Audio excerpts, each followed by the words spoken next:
പ്രകാശമേ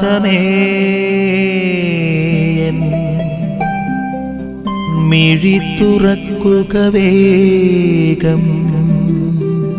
അഹന്തയുടെയും ആധിപത്യത്തിൻ്റെയും ഒക്കെ ഒരു പ്രത്യയ ശാസ്ത്ര ഭരതവാക്യമായിട്ട് കരുതുന്ന ഒരു വർത്തമാന കാലഘട്ടത്തിൽ യേശു ഇന്നത്തെ സുവിശേഷത്തിലൂടെ നമ്മളോട് പറയുന്നുണ്ട്, എളിമയുടെ ഒരു പ്രതിസംസ്കാരം വളർത്തിയെടുക്കുവാനായിട്ട് നമുക്ക് സാധിക്കണം.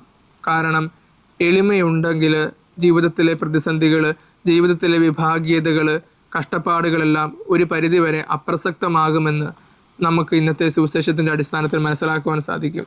നമ്മുടെ കുടുംബങ്ങളിൽ, നമ്മളുടെ സമൂഹത്തിൽ, സഭയ്ക്കുള്ളിൽ എളിമയുടെ ഈ ഒരു ചിന്താധാര കുറഞ്ഞു വരുന്നതാണ് കുടുംബത്തിൽ, സഭയിൽ, സമൂഹത്തിലൊക്കെ വിഭാഗീയത വർദ്ധിച്ചു വരുന്നതിൻ്റെ കാരണം. അപരൻ്റെ കാല് കഴുകുവാനുള്ള എളിമ മിശിഹ കാണിച്ചതുപോലെ മറ്റുള്ളവരുടെ കാല് കഴുകുവാനുള്ള ഒരു എളിമയുടെ മനോഭാവമുള്ള വ്യക്തിത്വങ്ങൾ നമ്മളുടെ സമൂഹത്തിൽ നിന്ന് അന്യം നിന്ന് പോകുന്നതാണ് നമ്മളുടെ സമൂഹത്തെ വിഭാഗീയതയിലോട്ട് നയിക്കുന്നത്. നമുക്ക് എളിമയുടെ ഒരു പ്രതിസംസ്കാരം വളർത്തിയെടുക്കാം. മറ്റുള്ളവരെ ശുശ്രൂഷിക്കുന്ന, മറ്റുള്ളവരെ സ്നേഹിക്കുന്ന എളിമയുടെ ഒരു പ്രതിസംസ്കാരം. ആമേൻ.